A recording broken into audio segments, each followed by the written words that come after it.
1942년 8월 7일 과달카날에 상륙한 미군 수송선단을 공격하기 위해 출동한 중순양함 5척, 경순양함 2척, 구축함 1척으로 이루어진 일본 함대는 수송선단을 보호하기 위해 최전방에서 경계를 서고 있던 구축함 블루를 따돌리고 8월 9일 오전 1시 43분에는 사보섬 남쪽으로 전 함대가 진입하는 데 성공합니다.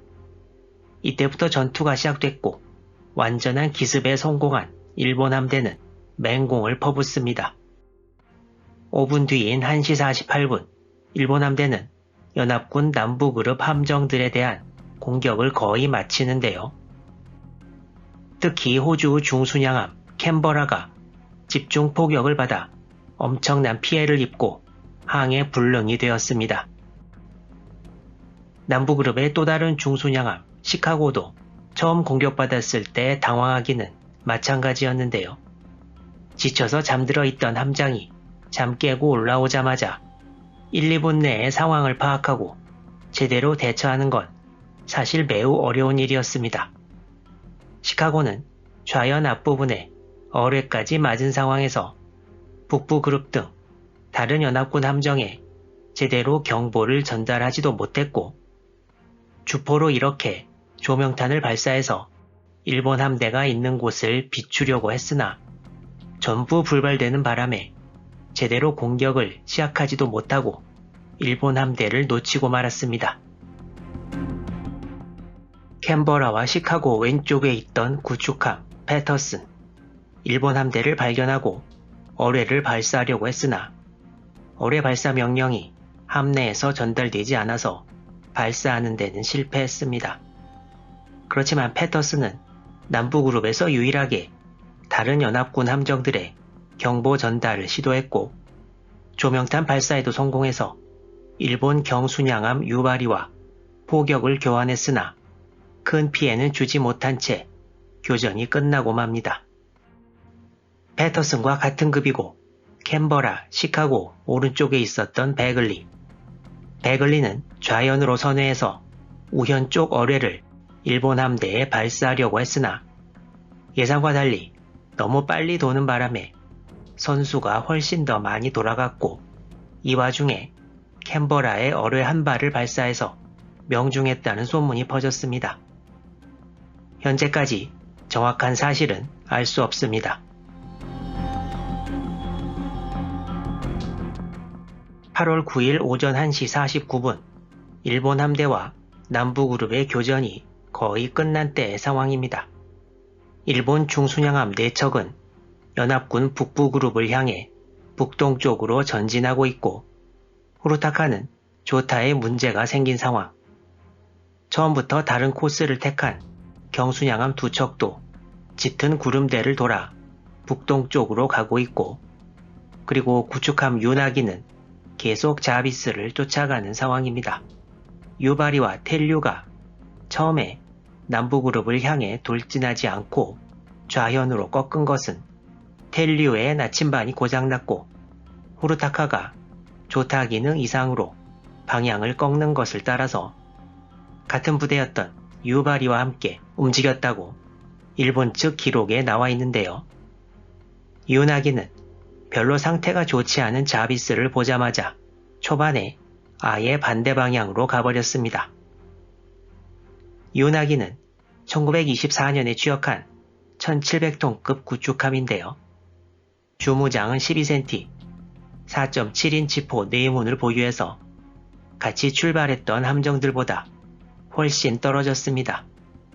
이런 이유가 미카와 중장의 각함 단독 작전 명령이 떨어지자마자 남부그룹 함정들을 공격하는 대열에서 혼자 빠져나온 이유가 아닌가 생각됩니다.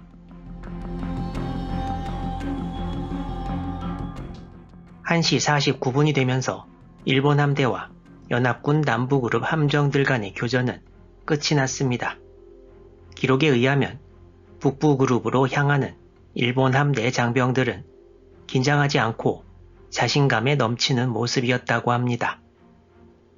이제 일본 함대가 싸우러 가는 연합군 북부그룹에는 3척의 중순양함이 있었는데요. 12,400톤급이고 8인치포 9문으로 무장한 빈센스, 1만톤급이고 역시 8인치포 9문을 가지고 있는 아스토리아, 빈센스와 같은 급의 퀸시, 이렇게 3척이었습니다. 북부그룹의 이 3척 중순양함이 일본 함대의 주 목표가 되는데요. 자는 도중에 당한 남부그룹 함정들과는 달리 이미 무언가 낌새를 알고 있었고, 중순양함도 2척이 아니라 3척을 보유한 북부그룹은 과연 얼마나 잘 싸울까요? 8월 9일 오전 1시 50분경 북부그룹 함정들의 위치입니다. 북부그룹 함정들은 사각형을 그리면서 주변을 정찰하고 있었는데요. 1시 50분이 남동쪽에서 북서쪽으로 항진하던 때였습니다. 중순양함들 앞쪽 좌우에 구축함 헬름과 윌슨이 위치했고, 그 뒤를 차례로 빈센스, 퀸시, 아스토리아가 따랐습니다. 같은 시각 일본 중순양함 4척은 차례로 이 정도 위치에 도달해 있었습니다. 8월 9일 1시 50분 일본 중순양함들이 행동에 들어갔습니다. 먼저 초카이가 서치라이트를 아스토리아를 향해 켜고 약 20초 뒤 아오바가 퀸시에, 다시 20초 뒤 카코가 빈센스에 서치라이트를 비춥니다.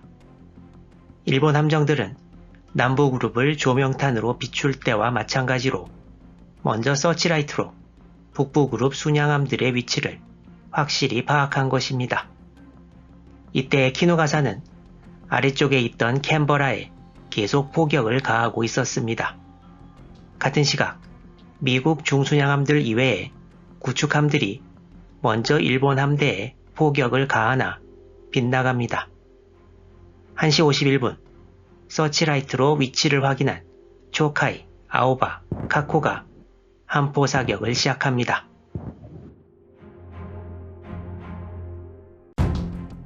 초카이의 포탄들이 아스토리아에서 500야드 짧게 200야드 왼쪽에 떨어집니다.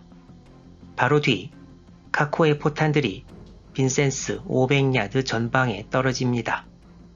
이어서 아오바의 포탄들이 퀸시에서 500야드 짧게 그리고 200야드 왼쪽에 떨어집니다. 일본함 3척의 첫 번째 포탄들이 전부 500야드, 450여 미터 정도 오차로 접근했다는 것은 미국 측 분석에서도 아주 뛰어난 결과라고 인정하고 있습니다. 1시 52분 아오바의 두 번째 포탄들이 퀸시를 약 200야드 넘어 떨어집니다. 초카이의 두 번째 포탄들은 아스토리아에서 500야드 짧게 100야드 왼쪽에 떨어집니다. 이어서 카코의 두 번째 포탄들이 빈센스 100야드 앞에 떨어집니다. 1시 52분이 조금 지나서 드디어 아오바의 세 번째 포탄들이 퀸시에 명중합니다. 퀸시는 일본함에서 날아오는 포탄들을 확실히 인지하고 있었으나 이때까지 포탑 등에 수병들이 전부 배치되지 않아서 일본함에 사격을 할 수 없었습니다.